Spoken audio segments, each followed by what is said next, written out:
go. Thanks very much for having me. Now on to something completely different. I'd like to share with you the story of Sam. Sam is a security robot. His mandate was to protect the office premises of the headquarters of a large American software company. And one morning, Sam was found drowned in the pond on those very premises. Humans came to the rescue, but it was too late. And one of the employees of the company was tweeting, "We were dreaming of flying cars, and what did we get? Suicidal robots." And this here is Jane. I'm scared. Oh, there's cars coming. Oh, there's cars. Bill, this, put me back for me control it. Oh, dear Jesus. I could never. Oh, where's it going? God damn, babe. God damn, babe. So Jane, for the first time in her life, is experiencing what it feels like to be not a driver in a driverless car in an autonomous vehicle. And I think both Jane and Sam, they're examples of a sentiment that I observe in society that is, I would say, a deep unease with exponential digital technology. We are in over our heads. We're confused, we're overwhelmed, we cannot keep up. In fact, I think we are actually a little bit disillusioned, disenchanted, disappointed with digital technology. The history of digital technology, one could argue, is actually a history of disappointments.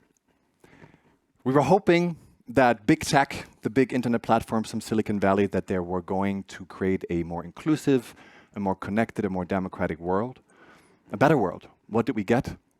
Facebook.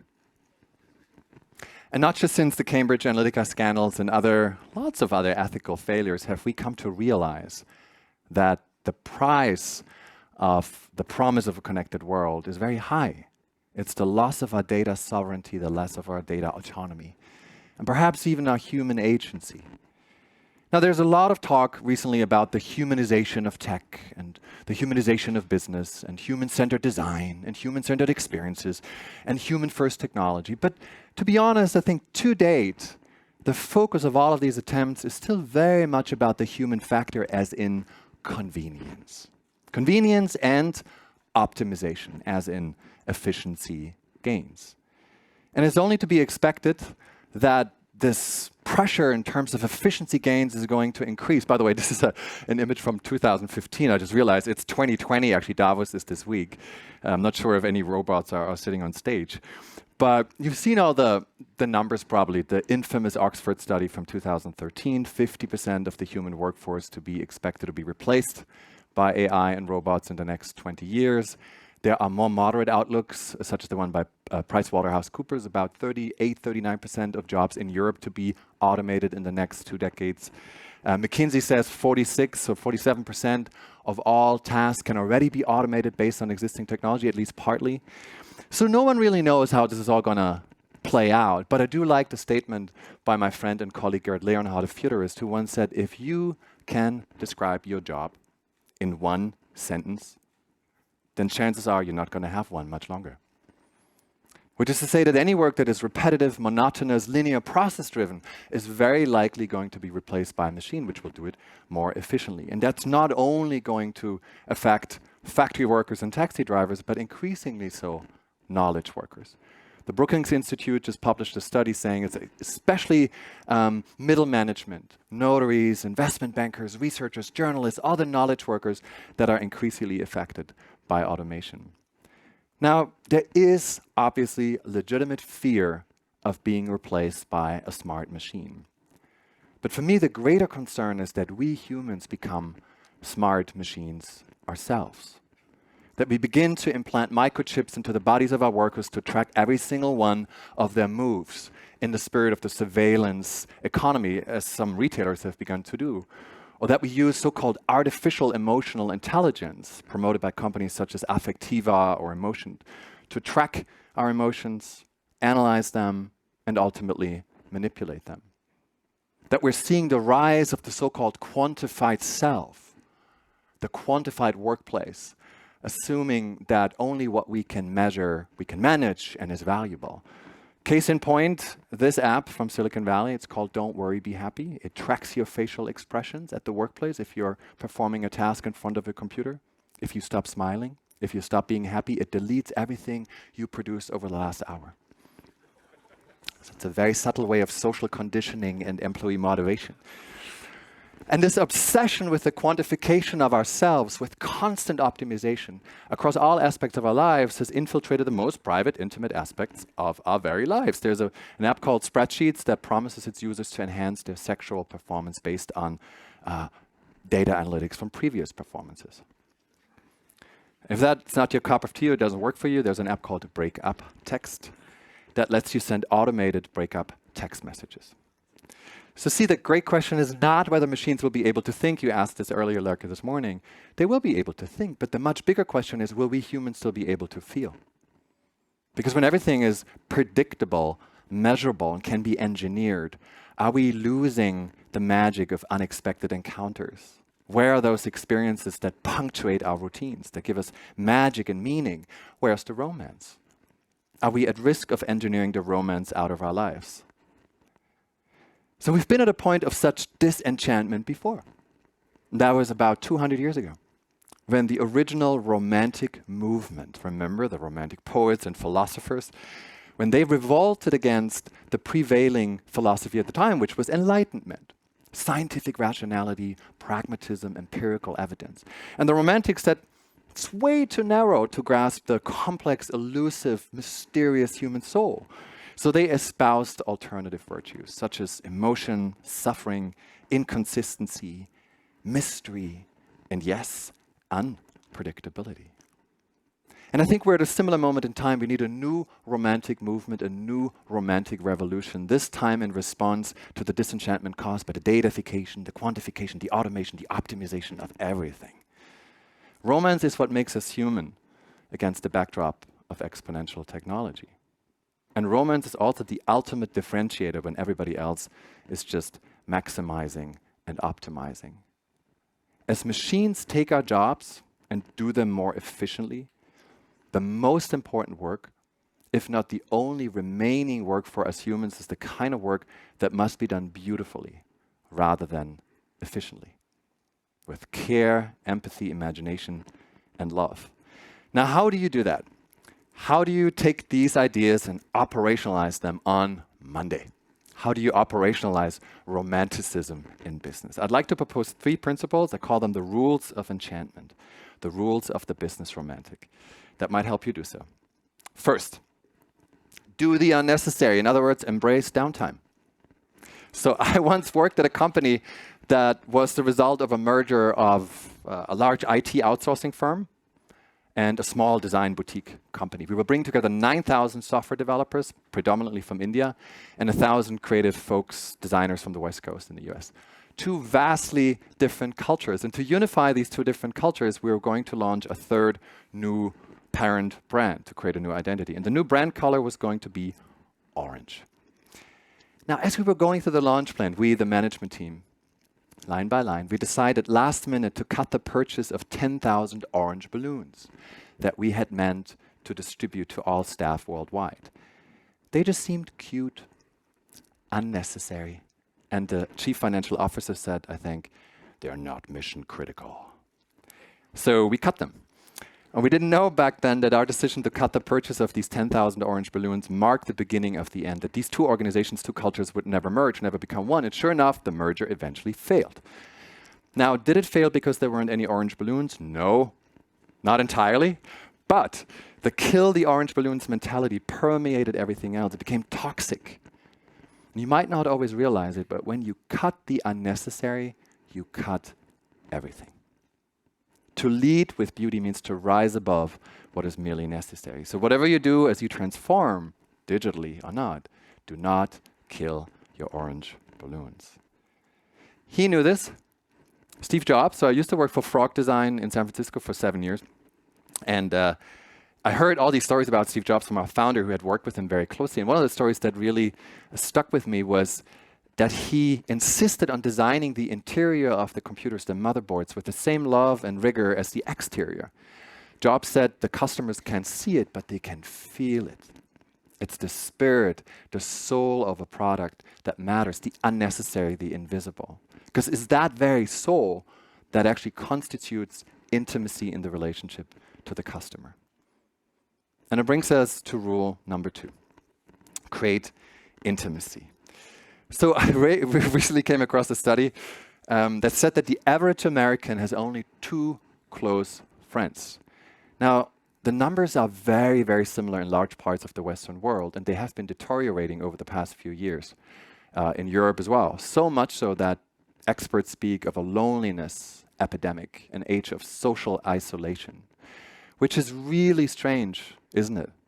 Given the fact that we've never been more connected, never been more communicative than in this point in history. We check our smartphones 80, there you go, check it, as if on cue, 80 times per day. We check our smartphones, and yet we are lonelier, we're more isolated than before. How is that possible? The author Richard Bach has an explanation. He says the opposite of loneliness is not hyperconnectivity. It's not just the idea of being connected or being together, it's intimacy. And we are in dire need for more intimacy in these digital times. So much so that there are already somewhat obscure business models popping up catering to this need, such as this one. So here on the right, you'll see Chuck McCarthy. He lives in the Hollywood Hills in Los Angeles, and he is a so-called people walker. So think of it as the Uber for humans. For $30, you can rent him, and for 30 minutes, he will walk with you, in your life, with a stranger. It's a bit sad, but a bit strange, but it does pinpoint that very need for services that cater to our need for intimacy. So how do we design for intimacy in our organizations and customer experiences, and whom can we learn from? Artists. Artists are masters in crafting intimacy. Take the performance artist Marina Abramovic, who held an exhibition in New York a few years ago called The Artist is Present. And that's exactly what she was. She was simply present. She sat there for 718 hours vis-a-vis one visitor at a time, 5 minutes each, simply silently looking into each other's eyes and celebrating the kind of time that is not lean and efficient, but thick and profound. And it's exactly that kind of thick presence and thick time that is now entering boardrooms and offices as well. For one, in the form of the mindfulness initiatives that are becoming increasingly popular. SAP, the software company, has a head of mindfulness and a very popular mindfulness program across the world. Daimler, the German car maker, has begun to insert silent minutes at the beginning of meetings so people can collect themselves before they go about their work. And there are even more experiential formats, such as silent dinners. I recently co-hosted one with a business magazine, and I have to tell you, I've seen a lot of strange things in my career, but spending 90 minutes with 30 German CEOs silently eating was incredibly awkward. But then something beautiful happened after 10 or 15 minutes. The mask dropped, they let their guard down, and in the silence, we were able to find a way to communicate that was much more meaningful than any chit-chat of a traditional networking dinner. It was much more profound. There was a certain tenderness because we removed language. And now we're seeing, oh, by the way, Søren told me last night, which I think is amazing, that, I don't know if you noticed, Trackunit just went on a silent retreat with members of their staff for 24 hours. I think that's amazing. So there are silent book clubs, there are silent parties. Silence is the very source of intimacy. Now the question, of course, is it possible that there is intimacy between human and machine as we go about to design for AI and implement AI? Can there be intimacy between humans and AI or robots? Now there's a lot of research on that topic, and there's one very famous experiment conducted by the MIT researcher Kate Darling. She invited 15 or so humans to participate in an experiment and to spend quality time with a robot. Give the robot a name, hang out with him or her, or it. And then abruptly she asked them to destroy the robot, torture it, kill it. And none of the humans was able to do it. Some of them burst into tears. She took that as evidence, and many other scholars do as well, that we're very much able to quickly form emotional attachment to machines. Now, is that the same, though, as intimacy? I would argue not. Because true intimacy requires something inherently human, and that is vulnerability. Machines are not vulnerable.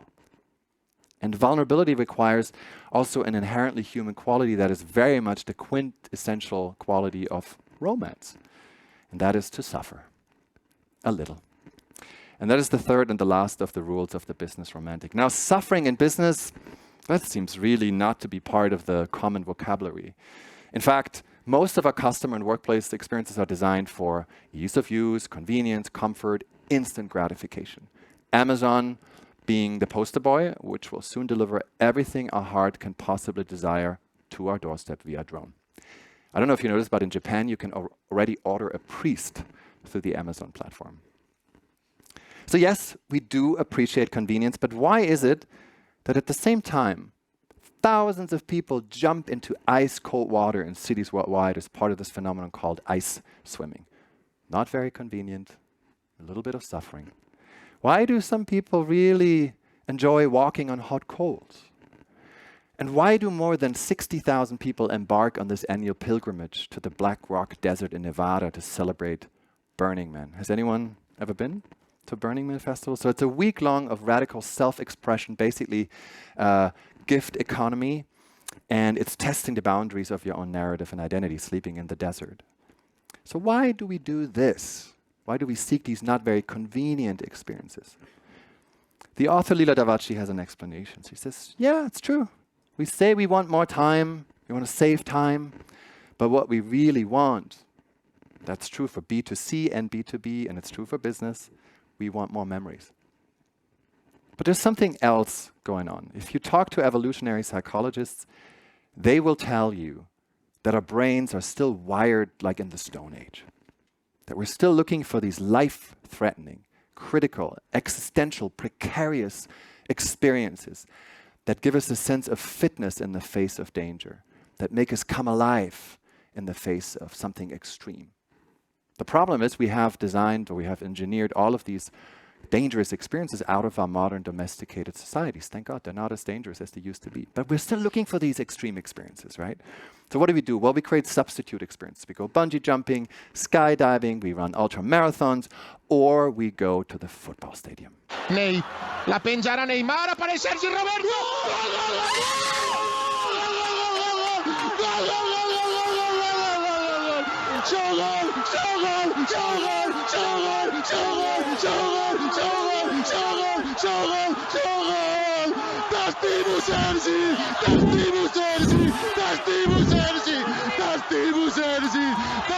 So for the football fans among you, we can turn down the audio. This is like the epic 6-1 victory Barcelona over Paris, goal in the last second. It's really a true story. An earthquake was measured in Barcelona at the time the goal was scored. Such was the eruption of joy. And so the reason I'm showing this to you is, first of all, it just makes me really happy to watch it. But as long as we're able to experience that kind of exuberant emotion and passion and irrational emotion, we do not have to be worried about AI and robots. But there's something I think is going to break down very soon. But there's something else that's interesting about the football fan. Of course, it's important for the football fan that their team wins. But what is equally important, if not more important, is how the team wins. And by the way, also how the team loses. The most painful defeats are often more important and a more important part of the bond to a club than the most glorious victories. Not so in business.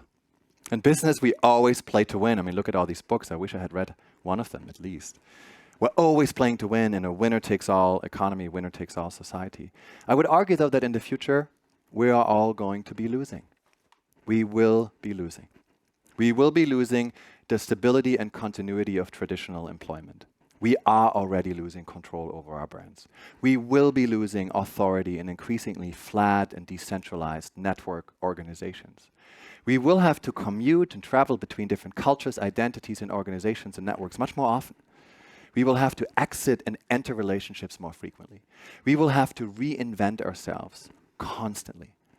And to do so, we need to learn to let go, to lose, to surrender, to give up control.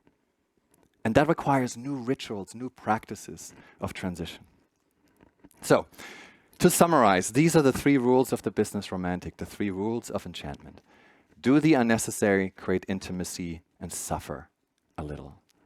And I do believe that they indicate a broader cultural shift. away from the smart, connected age fueled on data that has been or had been the dominant paradigm of our doing business over the past 10, 15 years, very much driven by Silicon Valley. I think we're realizing that it's not enough. And we're moving to a new era where a different set of principles and virtues is becoming equally important. Wondering instead of reacting. True, deep connection, not just hyperconnectivity. Emerging designs, improvisation, instead of a 3-year plan, which is obsolete in 3 months anyway. Letting go instead of control. Big intuition, not just big data. Vulnerability instead of calculated risk. Passion instead of liking. Frustration and a little bit of suffering instead of user friendliness. And significance and meaning instead of excellence. And yes, if you ask me, is there an ROI, a return on investment in romance? Yes. First, it's innovation. If you don't have romantics in your organization, fools who see the world as it is not but could be, you're never going to be truly innovative. You're just going to rehash what the data has been telling you. Second, customer and employee attachment. If you want customers and employees who fall in love with you again and again and again, you have to give them more than just solutions to problems. You have to give them drama, intrigue, mystery, and romance. Thirdly, it's exactly those qualities, romantic traits, that I think are fertile grounds for all of that work, the beautiful work that we humans will still excel at. Empathy, intuition, emotional agility, imagination. But if you ask me what's the ultimate ROI of romance, for me as a romantic, it's not even financial. It's simple. It's more romance. And that is important because we live in this weird age of dissonance. On the one hand, we're more connected than ever, but we're also lonelier and more isolated than before. We're drowning in an abundance of data and information, but the prevailing sentiment of our time as we enter this decade is one of loss. It's one of transition. We're losing stability, our narrative, our identity, perhaps even our human agency in light of exponential technology. And that's why it's so important that we build organizations and businesses that are not machines, but gardens, that value, again, what we cannot measure, and that create products and services that are not only more useful, but also more beautiful. And I'm not just a romantic, I'm also an eternal optimist. I believe if we combine the power and magic of exponential technology, such as AI and robotics, this tremendous promise, with inherently human qualities, which for me are quintessentially romantic traits, that then perhaps we can not just be exponentially more efficient or exponentially more productive, but a tiny little bit more human. And that is a vision for the future of your industry, the future of work, and the future of our societies that hopefully not just a romantic like me can subscribe to. Thank you very much.